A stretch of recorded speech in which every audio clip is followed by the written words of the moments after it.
The stagecoach lurched to a halt in front of the weathered general store, and Dorothy Miller pressed her gloved hands against the rough fabric covering her face, wondering if the man who had sent for her would take one look and send her right back to Philadelphia on the next stage out of Madisonville, Texas.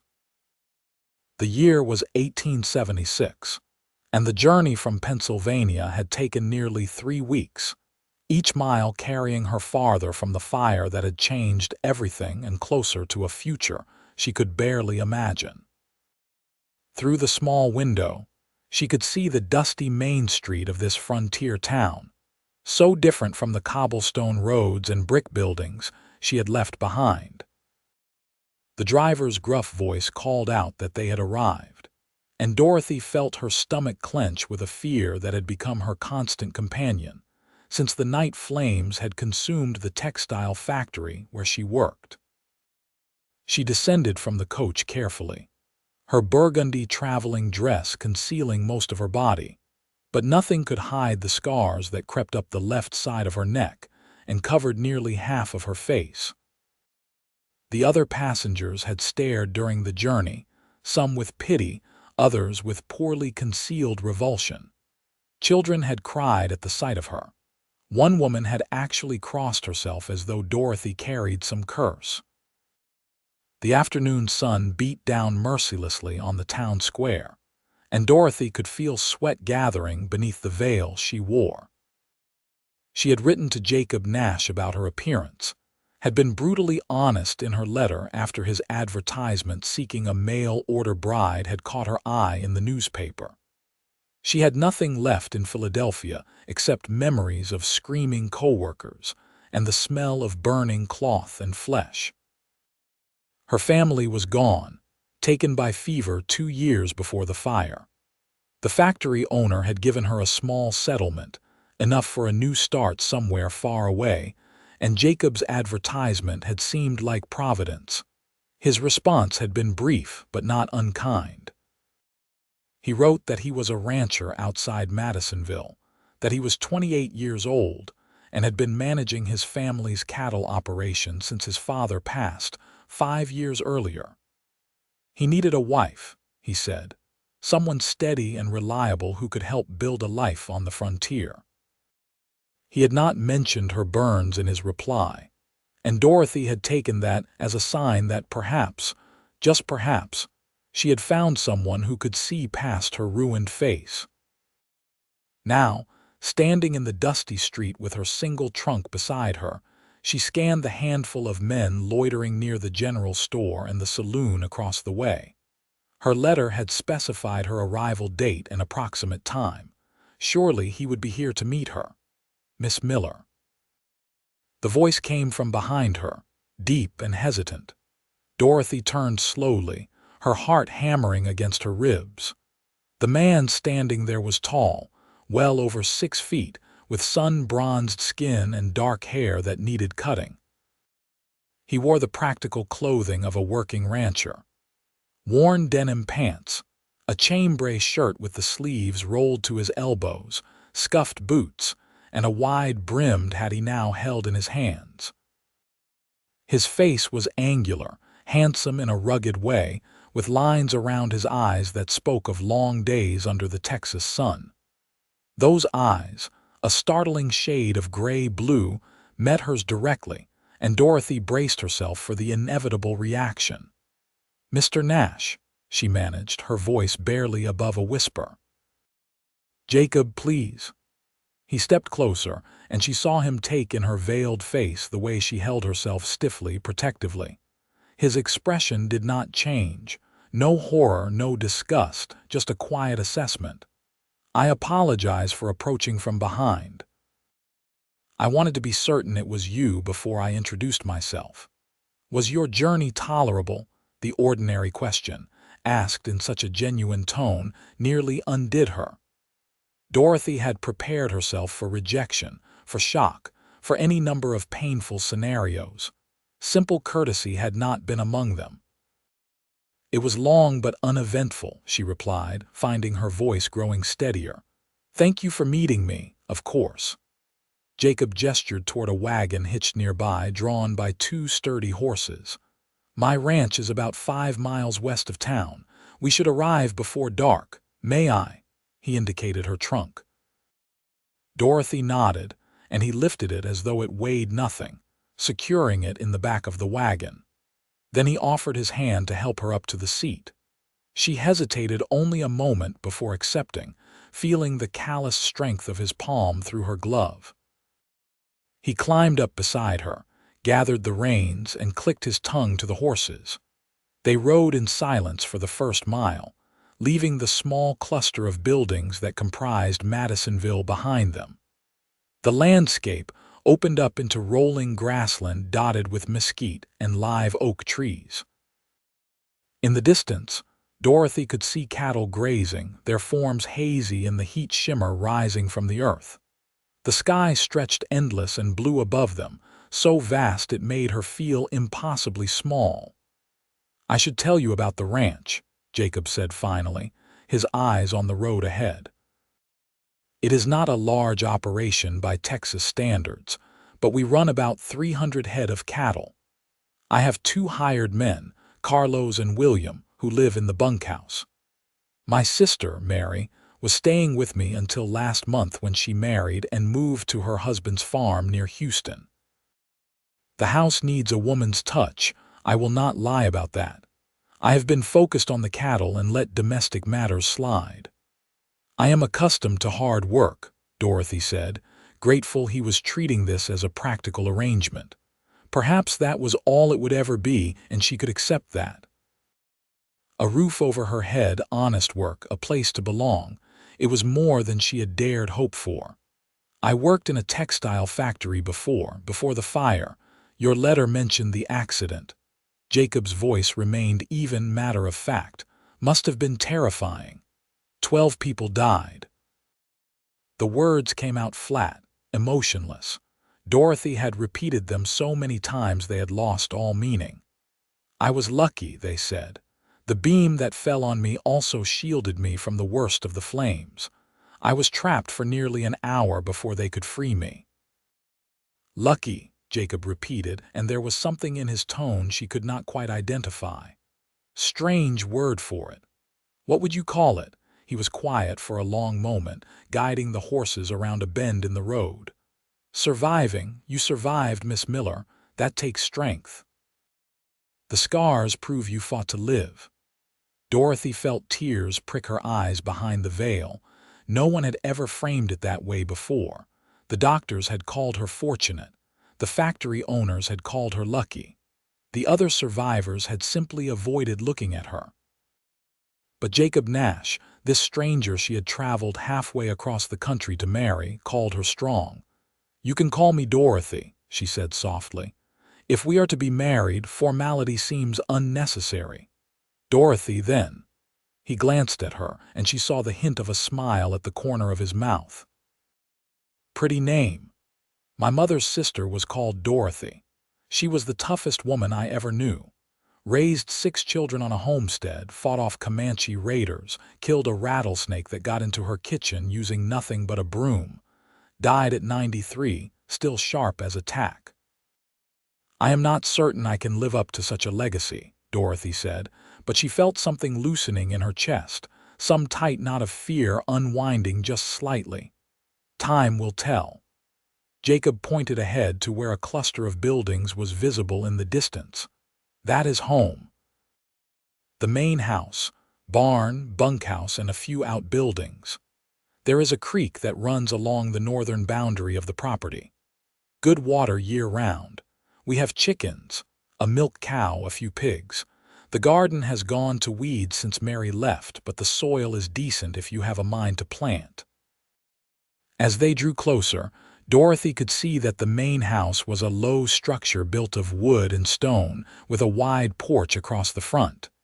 It was not fancy, but it looked solid, well built, practical, like the man beside her.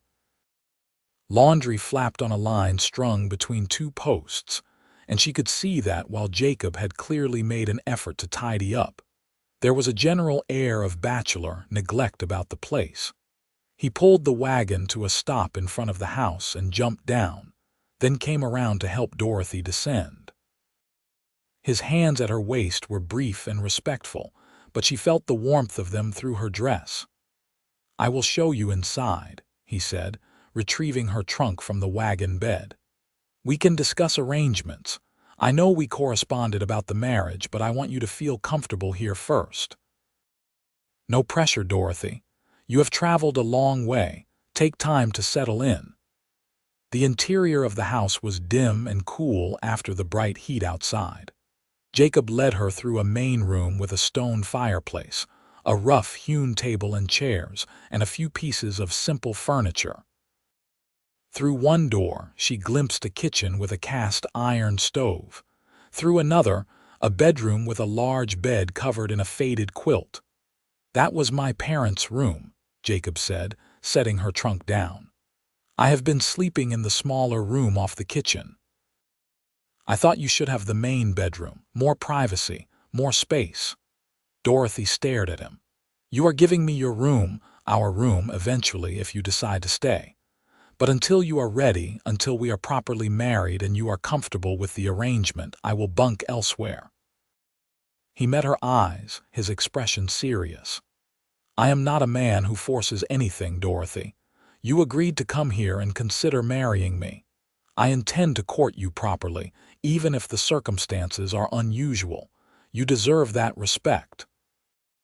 She felt something crack open inside her, some wall she had built around her heart. This man, this stranger, was offering her kindness she had not expected, dignity she had stopped believing she deserved. "May I ask you something?" she said, her voice barely above a whisper. "Anything." "Why did you send for a mail-order bride? You seem like a good man. Surely there are women in Madisonville who would marry you." Jacob looked away, toward the window where the afternoon light streamed in golden and warm. "This ranch takes all my time. I do not get to town often, and when I do, I am there for supplies, not socializing. The women I have met want a man who can give them an easy life, pretty dresses, trips to Austin or San Antonio. I am offering hard work and isolation. I need a partner, not a decoration. Someone who understands what life out here really means."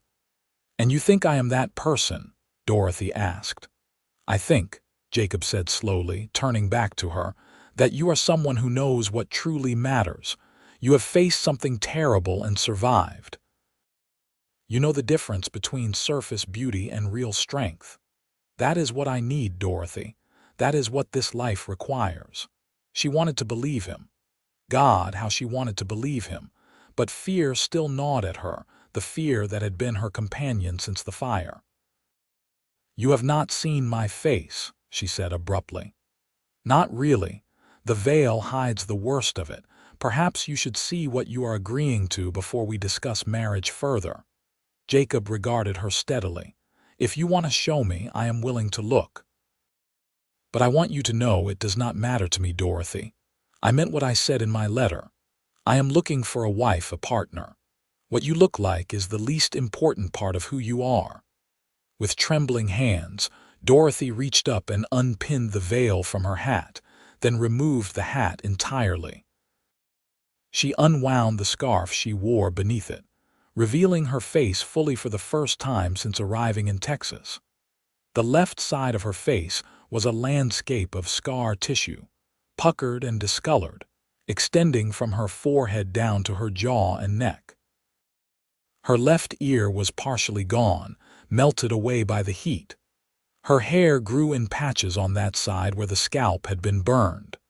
The scars continued down her neck, and though he could not see it, covered much of her left shoulder, arm, and ribs. The doctors had said she was lucky the burns were not worse, that they could have covered her entire body. They had said she should be grateful to be alive. But standing in front of Jacob Nash, feeling his eyes on her ruined face, Dorothy did not feel lucky or grateful. She felt terrified and vulnerable and utterly exposed. Jacob studied her for a long moment, and she forced herself not to look away, not to flinch. Then he stepped closer, so close she could see the flecks of darker blue in his gray eyes, could smell the scent of leather and sun-warmed cotton. "Do you know what I see when I look at you?" he asked quietly. Dorothy shook her head, not trusting her voice. "I see a woman brave enough to start over. I see someone who survived something that would have broken most people. I see beauty in every part of you, Dorothy, because beauty is not about smooth skin or perfect features. It is about courage and honesty and the willingness to keep living even when life has dealt you a cruel hand." He reached out slowly, giving her time to pull away, and gently touched the scarred side of her face with his fingertips. "These scars are part of your story. They do not diminish you. If anything, they show me you are exactly the kind of strong, resilient woman I need beside me." A sob broke from her throat before she could stop it, and then she was crying, really crying for the first time since the fire. All the fear and pain and grief she had locked away came pouring out, and Jacob simply pulled her into his arms and held her, one hand stroking her back while she wept into his shirt. "I have you," he murmured. "You are safe now. I have you." They stood like that for a long time, until Dorothy's tears finally subsided and she became aware that she was clinging to this man she barely knew as though he were a lifeline. She pulled back, embarrassed, wiping at her face with her hands. "I am sorry," she began, but Jacob shook his head. "Do not apologize. You have been through hell. You are allowed to cry." He smiled then, a genuine warm smile that transformed his serious face. "Now let me show you the rest of the house and then I will cook us some supper. Fair warning, I am a terrible cook. Mary used to say my biscuits could be used as ammunition, but I can manage bacon and beans without poisoning us." Despite everything, Dorothy found herself laughing, the sound rusty and unpracticed but real. "I am a decent cook, actually. Perhaps I should handle supper. Even better." Jacob's smile widened. "See, we are already making a good team." Over the following days, Dorothy began to settle into life at the ranch. Jacob was true to his word, giving her space and time to adjust while treating her with unfailing courtesy and respect. He slept in the small room off the kitchen while she took the main bedroom. They shared meals, worked side by side in the garden she was determined to resurrect, and talked for hours in the evenings on the front porch as the sun set over the Texas grassland. She learned that Jacob had grown up on this ranch, that his mother had died when he was 15 and his father 5 years later, leaving him to manage the operation at 23. His sister Mary was 2 years younger, and he spoke of her with obvious affection. He had been engaged once, years ago, to a girl from town, but she had decided ranch life was not for her and had married a shopkeeper instead. Jacob did not seem bitter about it, just matter of fact, as though he had accepted it as part of life's natural order. In turn, Dorothy told him about her own past, how her parents had died of fever when she was 19, leaving her alone and penniless, how she had taken the job at the textile factory because it was the only work she could find that paid enough to cover her room and board, how she had been trying to save money for a better future when the fire had destroyed everything. "You miss Philadelphia?" Jacob asked one evening as they sat on the porch, watching fireflies dance in the gathering dusk. Dorothy considered the question. "I miss what it represented, I suppose. Civilization, culture, opportunity. But the city itself? No, I do not miss the crowds or the noise or the way everyone was always in such a hurry, and after the fire I could not bear to stay. Everyone knew what had happened. Everywhere I went, people stared or whispered. I felt like a ghost haunting my own life. And here," Jacob's voice was gentle. "How do you feel here, alive?" Dorothy said, surprising herself with the honesty of it. "For the first time in months, I feel like I am actually living, not just existing. Does that make sense?" "Perfect sense." Jacob reached over and took her hand, lacing his fingers through hers. It had become a habit between them, this casual touching. A hand on her back as he passed behind her chair. His arm around her shoulders when they stood looking out at the cattle. Small gestures that spoke of growing affection and trust. "I feel it too, Dorothy. You have brought life back to this place. It has not felt like a home since Mary left. Now it does again." A week after her arrival, Jacob asked if she would accompany him into town for supplies. Dorothy hesitated, the old fear rising up. But Jacob simply waited, patient, and finally she nodded. The trip to Madisonville was uneventful.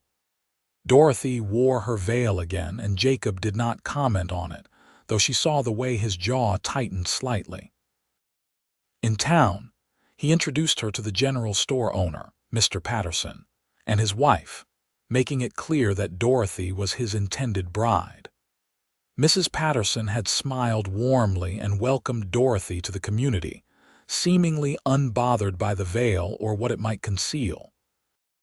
They encountered several other townspeople, and while a few stared, most were polite. Jacob's steady presence beside her, the protective way he kept his hand at the small of her back, made Dorothy feel less exposed, less vulnerable on the ride back to the ranch. Jacob was quiet. Finally, he said, "You do not have to wear the veil around me, Dorothy. I hope you know that. I want you to feel comfortable being yourself." "I know," she said softly. "When I am with you, I do feel comfortable, but out in the world with strangers I am not ready yet. Maybe I never will be." "That is your choice to make," Jacob said. "I just want you to know that when I look at you, I see only beauty. The scars do not matter to me, Dorothy.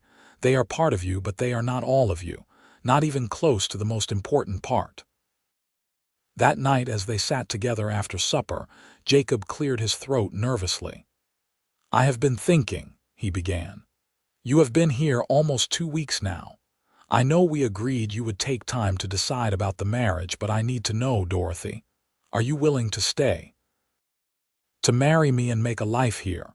Dorothy's heart raced. She had been thinking about this constantly, weighing her options, examining her feelings. The truth was, she had felt more at home in these 2 weeks with Jacob than she had felt anywhere in years. He treated her with kindness and respect. He made her laugh. He saw past her scars to the person beneath, and she had come to care for him deeply. Was it love? She thought it might be the beginning of it. "Yes," she said, meeting his eyes. "I want to stay. I want to marry you, Jacob." The smile that spread across his face was like sunrise. "Truly, truly." Dorothy felt her own smile answering his. "If you will have me, scars and all, Jacob repeated, standing and pulling her to her feet. "Dorothy Miller, you have made me the happiest man in Texas." He cupped her face gently in his hands, careful with the scarred side, and looked at her with such warmth that she felt tears prick her eyes again.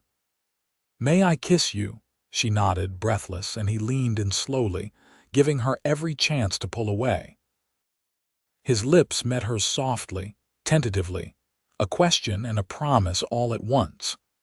Dorothy's eyes fluttered closed, and she kissed him back, feeling something bloom inside her chest, warm and bright and utterly terrifying in its intensity. When they finally pulled apart, both breathing a little faster, Jacob rested his forehead against hers. "We will go to town tomorrow and speak with Reverend Martin. I want to marry you properly, Dorothy. I want you to be my wife in every way." "I want that too," she whispered. They married 3 days later in the small church at the center of Madisonville. Dorothy wore a simple blue dress she had brought from Philadelphia, and Jacob wore his best suit, clearly saved for special occasions. Reverend Martin performed the ceremony with warmth and solemnity, and the few witnesses included Mr. and Mrs. Patterson, Jacob's 2 ranch hands Carlos and William, and a handful of other townspeople. When the Reverend pronounced them husband and wife and Jacob kissed her in front of everyone, Dorothy felt a surge of joy so powerful it nearly overwhelmed her. She was married. She had a home. She had a future stretching out before her, full of possibility. That night, they lay together in the big bed in the main bedroom, and Jacob held her close, his hands gentle as they explored the landscape of her body, scars and all. He kissed the burned skin of her shoulder and arm with the same tenderness he kissed her lips, and when he made love to her, Dorothy felt beautiful for the first time since the fire. She felt whole. "I love you," Jacob murmured against her hair afterward, as they lay tangled together in the darkness. "I know it has only been a short time, but I love you, Dorothy. I think I started loving you the moment you stepped off that stagecoach, brave and scared and so damn strong." "I love you too," Dorothy whispered back, and realized it was true. Somehow, in these few short weeks, she had fallen completely in love with this quiet, steady man who saw beauty in her scars and strength in her survival. The months that followed were the happiest of Dorothy's life. She threw herself into making the ranch a true home, sewing curtains for the windows, planting vegetables and flowers in the garden, learning the rhythms of ranch life. She discovered she had a gift with the animals, and the chickens seemed to produce more eggs under her care. The milk cow, a placid creature named Betsy, would only let Dorothy milk her now, having grown stubborn with everyone else. Jacob taught her to ride, patient with her initial nervousness. The horse he chose for her was a gentle mare named Daisy, and Dorothy grew to love the freedom of riding across the open grassland, the wind in her hair and the vast sky above her. She still wore her veil in public, but at home on the ranch, she went bareheaded, comfortable in her own skin for the first time in ages. In October, a cattle buyer named Thomas Warren came through, looking to purchase stock for his operation up north.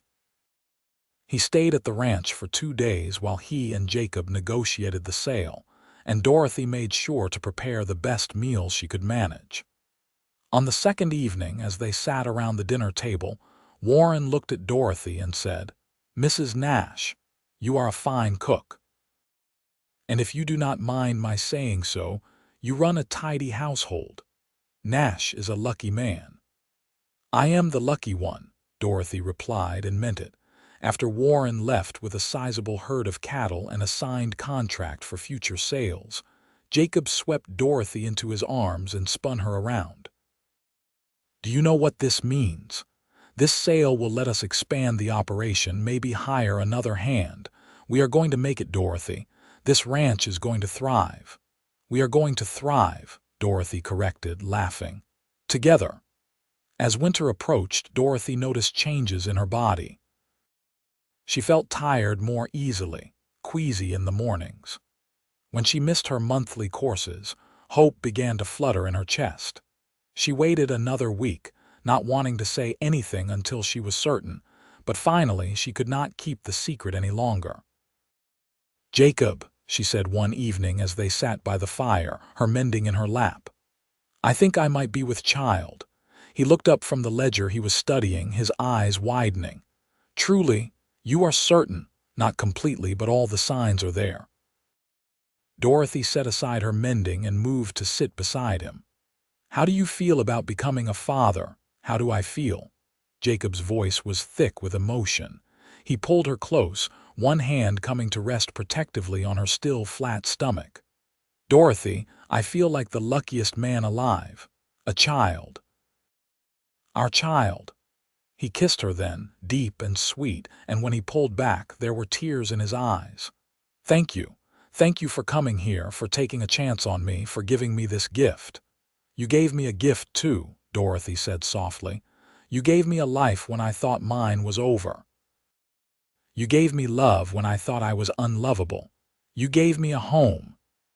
The pregnancy progressed smoothly, though Dorothy suffered from terrible morning sickness for the first few months. Jacob was endlessly patient, bringing her dry crackers and weak tea, rubbing her back when she was ill. never complaining about the disruption to their routine. As her belly grew, he became almost comically protective, insisting she not lift anything heavy, worrying over every twinge and ache. "I am pregnant, not made of glass," Dorothy finally told him in exasperation one day in March when he tried to prevent her from hanging laundry. I know," Jacob said, running a hand through his hair. "I just want you both safe. I cannot help it." Dorothy softened, moving into his arms. At 6 months along, her belly made the embrace awkward, but neither of them cared. "We are safe. You take such good care of us. But you have to let me live my life, Jacob. I cannot spend the next 3 months sitting in a chair doing nothing." "You are right," he admitted. "I will try to worry less. But it is hard, Dorothy. I love you so much, and now there is this child, this incredible gift we made together, and the thought of anything happening to either of you terrifies me." "Nothing is going to happen," Dorothy assured him. "I am strong, remember." "You said so yourself." In late May, as the Texas heat began to build toward summer, Dorothy went into labor. Jacob sent William racing to town to fetch the doctor and the midwife, Mrs. Patterson, who attended most of the births in the area. The labor was long and difficult, lasting through the night and into the next day. Jacob stayed by her side the entire time, holding her hand, wiping her forehead with cool cloths, whispering encouragement and love. Finally, as the sun climbed toward noon on that second day, Dorothy gave one last tremendous push and felt the baby slip free. A moment later, a loud wail filled the room. "You have a son," Mrs. Patterson announced, her voice warm with approval. "A healthy, strong boy." Jacob was crying openly as the midwife placed the baby, cleaned and wrapped in a soft blanket, in Dorothy's arms. She looked down at the tiny face, the shock of dark hair, the impossibly small fingers curled into fists, and felt a love so fierce it stole her breath. "Hello, little one," she whispered. "We have been waiting for you." "He is perfect," Jacob said, his voice choked. "Dorothy, you are amazing. You are incredible. Thank you for giving me a son." They named him James, after Jacob's father, and he was indeed a healthy baby, with strong lungs that announced his displeasure whenever he was hungry or needed changing. Dorothy took to motherhood with the same determination she brought to everything else, though the first few weeks were exhausting as she adjusted to the demands of a newborn. Jacob helped whenever he could, taking the baby in the evenings so Dorothy could rest, rocking James to sleep with surprising gentleness for such a large man. Watching her husband with their son, Dorothy felt her heart expand in ways she had not known were possible. When James was 2 months old, they took him to town for the first time, to show him off and to have him baptized. Dorothy still wore her veil in public, and she carried James wrapped in a blanket to protect his delicate skin from the sun. Several of the town ladies came to coo over the baby, and Dorothy found herself part of a community of mothers, welcomed into their circle despite her appearance. Mrs. Patterson pulled her aside after the baptism. "You have done well, Dorothy. Jacob seems happier than I have seen him in years, and that baby is beautiful. You should be proud." "I am," Dorothy said, surprised to find it was true. "I never thought I would have this. A husband, a child, a home. After the fire, I thought my life was essentially over." "Life has a way of surprising us," Mrs. Patterson said wisely. "The trick is being brave enough to accept the gifts when they come." She patted Dorothy's hand. "You were brave, my dear. You took a risk coming out here, and it has paid off beautifully." As James grew, Dorothy watched him with wonder. He had Jacob's gray-blue eyes and her dark hair. He was a happy baby, quick to smile and laugh, and both parents were utterly besotted with him. Jacob would spend his evenings playing with his son, making silly faces to elicit giggles, telling him stories about the ranch and the cattle. He cannot understand you, Dorothy would say, amused. He will eventually, Jacob would reply. I am getting a head start on his education. The ranch continued to prosper. Jacob hired another hand, a young man named Daniel who had come west from Tennessee looking for work. The cattle herd grew, and Jacob's reputation as a fair dealer spread. Buyers came regularly now, and the sales provided a comfortable income. When James was 8 months old, Jacob came home one evening with a gift for Dorothy. It was a length of beautiful fabric, deep green with a subtle pattern. I thought you could make yourself a new dress, he said. Something special. We have been invited to a dance in town next month, and I want to show off my beautiful wife. Dorothy stared at the fabric, touched by the gesture but uncertain. Jacob, I have not been to a social event without my veil. I am not sure I am ready. You do not have to decide now, Jacob said gently. Just think about it. But Dorothy, I want you to know that I would be proud to have you on my arm, veil or no veil. The people in this town know us now. They know you. They see the good person you are, the wonderful mother, the skilled rancher's wife. Your scars do not define you to them any more than they define you to me. Over the next few weeks, Dorothy thought about Jacob's words. She also talked with Mrs. Patterson when the older woman came to visit and bring some preserves she had made. I have been invited to the town dance, Dorothy said as they sat on the porch, watching James crawl around on a blanket. Jacob wants me to go, but I am afraid. Afraid of what, dear? Mrs. Patterson asked. That people will stare, that they will be disgusted or frightened, that I will ruin the evening for Jacob. Mrs. Patterson was quiet for a moment. Dorothy, may I be frank? Of course. People will stare, at least at first. Human nature is to notice things that are different. But you have been living here for over a year now. You are part of this community. You volunteer at the church. You sell eggs and vegetables to help raise money for the school. You have friends here. Yes, you wear a veil in public, but we all know what is underneath. And I can tell you with absolute certainty that not one person in Madisonville thinks less of you for your scars. If anything, we admire you for your courage. You do? Dorothy asked, her voice small. Of course we do. You survived something terrible, traveled across the country alone, built a new life from nothing. You are one of the strongest women I know, Dorothy Nash. Your scars are simply proof of that strength. Mrs. Patterson reached over and patted her hand. Go to the dance. Wear the beautiful dress I know you have been making. Leave the veil at home. Let yourself be seen, truly seen. I think you will be surprised by how well people respond. The night of the dance arrived warm and clear, the sky full of stars. Dorothy stood in front of the bedroom mirror, wearing the green dress she had sewn from Jacob's gift. It fit her well, emphasizing her figure without being a modist. Her hair was arranged as neatly as she could manage, given the patches where it did not grow properly. Her scars were fully visible, the puckered skin of her left cheek and neck on display. Jacob appeared in the doorway, dressed in his good suit, and stopped short. Dorothy, he breathed, you look stunning. I look frightening, she said, turning away from the mirror. No. Jacob crossed the room and turned her back to face him. You look like the bravest woman in Texas, and I am honored that you are my wife. He kissed her gently. If you want to wear the veil, I will support you, but if you are ready to go without it, I will be right beside you the entire evening. Your choice.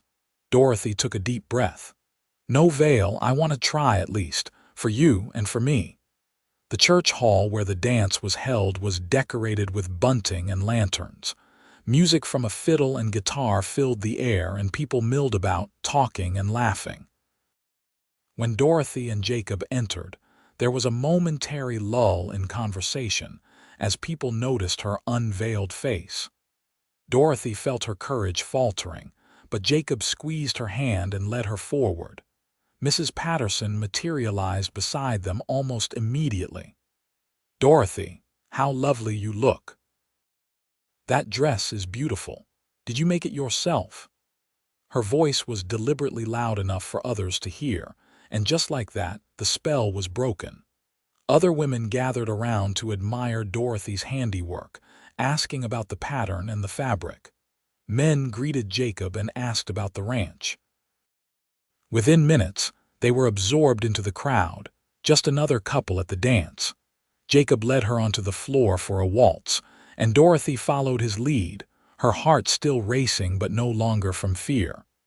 People smiled at them as they danced past. A few children stared, but their parents gently redirected them. No one made cruel comments or recoiled in horror. "You see," Jacob murmured as he spun her gently, "they see you for who you are, a valued member of this community, my beloved wife, James's mother. A strong, kind, capable woman who happens to have some scars." "I see only beauty when I look at you," Dorothy whispered, repeating the words he had said to her so many months ago when she had first revealed her face to him. "And I see only beauty when I look at you," Jacob replied, his voice thick with emotion. "Always, Dorothy, always." That night marked a turning point. Dorothy gradually stopped wearing the veil altogether, even in town. She found that most people treated her exactly as they always had, and those who stared were usually just curious, not cruel. She made friends among the other ranch wives, joined the church sewing circle, and became known for her skill with difficult animals. 2 years after James was born, Dorothy gave birth again, this time to a daughter they named Abigail. The labor was shorter and easier this time, and Jacob was no less awestruck by the arrival of their second child. Abigail had Dorothy's dark eyes and Jacob's nose, and she was a quieter baby than James had been, content to observe the world around her with solemn attention. James, now a toddler of 2, was fascinated by his baby sister and insisted on helping with everything, from fetching diapers to singing her lullabies that were really just nonsense words to tunes he invented. "You have given me a family," Jacob said one evening as they sat on the porch, watching the sunset while the children played nearby. James was showing Abigail, now 6 months old and sitting up on her own, a collection of smooth stones he had gathered. "I never imagined I could be this happy, Dorothy. Never." "Neither did I," Dorothy admitted. She leaned against his shoulder, feeling the solid warmth of him. "When I got on that stagecoach in Philadelphia, I was so scared.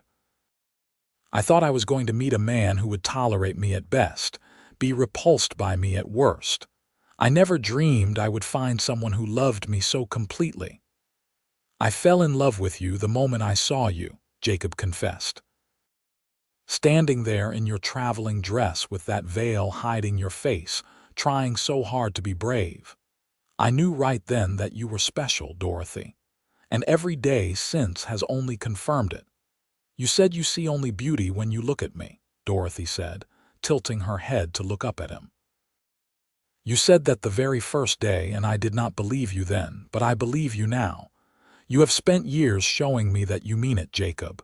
You have loved me so well that I have finally learned to see myself the way you see me." "And how is that?" Jacob asked softly. "As whole, as worthy, as beautiful, scars and all." Dorothy smiled. "You gave me that gift, Jacob. You saw past the surface to the person underneath and loved what you found there. That has made all the difference." They sat in comfortable silence as the sun sank lower, painting the sky in shades of gold and pink and purple. The cattle lowed in the distance. A hawk circled overhead. The breeze carried the scent of grass and wildflowers. "I want more children," Dorothy said suddenly. "If we are blessed with them, I want this house full of life and laughter. I want to grow old with you here, Jacob, watching our children and grandchildren run across this land." "Nothing would make me happier," Jacob said, pulling her closer. "You, me, and a house full of children. It sounds like heaven." Over the next several years, their family did grow. Dorothy gave birth to another son, Matthew, when James was 5 and Abigail was 3. Then came twin girls, Sarah and Rebecca, 2 years after that. The house was indeed full of life and laughter, chaos and love. Jacob expanded the ranch operation, hiring more hands as needed and building a reputation as one of the most successful cattlemen in the region. But he never let his work consume him the way some ranchers did.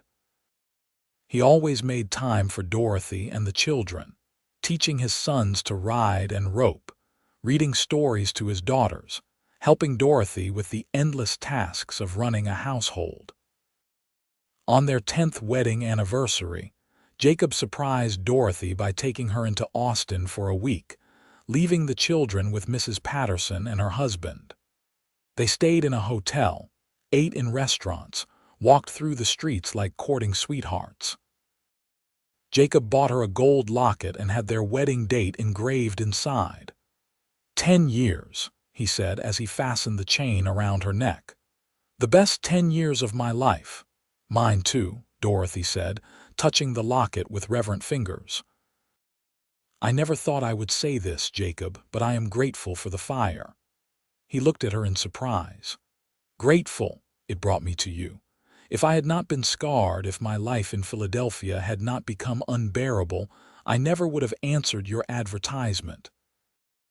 I would have missed all of this." She gestured around them, encompassing not just the hotel room but everything they had built together. "Our marriage, our children, our life. The fire was terrible, and I would not wish that pain on anyone, but it led me here to you, and I cannot regret that." Jacob pulled her into his arms, holding her tight. "I love you, Dorothy Nash. I loved you the day you stepped off that stagecoach, scared and hurting and so incredibly brave. I loved you when you showed me your scars and trusted me to see you truly. I loved you when you said yes to marrying me, when you gave birth to our children, when you made this ranch into a home. And I will love you until the day I die and beyond." "And I love you," Dorothy whispered against his chest. "You showed me that beauty is not about perfection. You taught me to be strong again, to trust again, to believe I deserved happiness. You gave me everything, Jacob. We gave each other everything," he corrected gently. "That is what love is, Dorothy, seeing the best in each other and helping each other become who we are meant to be." They returned home to find the children had made welcome home banners and Mrs. Patterson had cooked a feast. The house was in slight disarray, as was inevitable with 5 children, but it was full of warmth and joy. This was home, Dorothy thought, watching James help his father with the luggage while Abigail herded her younger siblings. This was family. This was the life she had built from the ashes of the old one. The years continued to pass in a pleasant rhythm of seasons and celebrations. James grew into a tall, serious boy who followed his father everywhere, learning the ranching business. Abigail was gentle and thoughtful, with a gift for music. Matthew was adventurous and bold, always getting into scrapes. The twins were opposite in temperament, Sarah outgoing and Rebecca shy, but inseparable nonetheless. Dorothy watched her children grow with a mixture of pride and wistfulness. Where had the time gone? It seemed like only yesterday she was stepping off that stagecoach, terrified and scarred and certain her life was over. Now she stood in the middle of a thriving family, loved and valued, with a husband who still looked at her like she was the most beautiful woman in the world. Her scars had faded somewhat over the years, though they were still prominent, but they no longer defined her, not even to herself. When she looked in the mirror, she saw a wife and mother, a rancher and homesteader, a survivor and a fighter. The scars were simply part of her story, not the whole of it. When Dorothy was 45 and Jacob 47, they became grandparents for the first time. James, now 23 and married to a sweet girl named Elizabeth from a neighboring ranch, welcomed a son. Holding her grandson for the first time, Dorothy felt the circle of life complete itself in a way that made her heart ache with joy. "What is it like?" Elizabeth asked shyly. "Being a grandmother." "Like holding the future in your arms," Dorothy said, smiling down at the sleeping baby. "Like seeing the love you built with your husband continue on into another generation. It is wonderful, Elizabeth. You and James are going to be amazing parents." Over the next decade, more grandchildren arrived. Abigail married and had 3 children. Matthew took over much of the day-to-day running of the ranch, allowing Jacob to slow down a bit, though he still rode out every day to check on things. The twins both married local boys, Sarah having 2 children and Rebecca 4. Dorothy and Jacob settled into the comfortable companionship of a long marriage, finishing each other's sentences and communicating with just a glance. They still held hands on the porch in the evenings, still made love in their big bed, still laughed together over silly things. On their 30th anniversary, the whole family gathered at the ranch for a celebration. The house overflowed with children and grandchildren, noise and chaos and love. A long table was set up outside for supper, and as the sun set over the Texas grassland, Jacob stood to make a toast. "30 years ago," he said, his voice still strong though his hair was now streaked with gray. "A woman stepped off a stagecoach in Madisonville, and my life changed forever.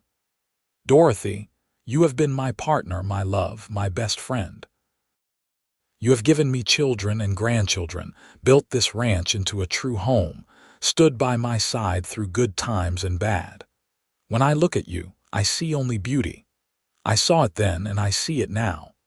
You are and always will be the most beautiful woman I have ever known." Dorothy stood, tears streaming down her face, and kissed him to the applause and cheers of their family. "And you," she said when they finally parted, "are the man who taught me to see beauty in myself, who loved me when I thought I was unlovable, who built a life with me beyond anything I dared dream. I love you, Jacob Nash, now and always." As the party continued around them, children playing and adults talking, Dorothy looked around at everything they had created together. A thriving ranch, a loving family, a legacy that would continue long after they were gone. All of it had started with a leap of faith, a mail-order bride and a cowboy, and the simple but profound truth that real beauty lies not in perfection but in courage, love, and the willingness to see past the surface to the soul beneath. Years later, when Dorothy was 70 and Jacob 72, they sat together on that same porch where they had spent so many evenings. Their hands were wrinkled now, marked by age and work, but they still fit together perfectly. "You ever regret it?" Dorothy asked, though she knew the answer.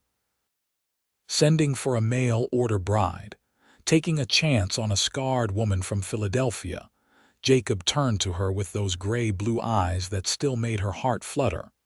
"Not once. Not ever. You were the best decision I ever made, Dorothy, the very best." "And you," Dorothy said, leaning her head on his shoulder, "were my salvation, my love, my home."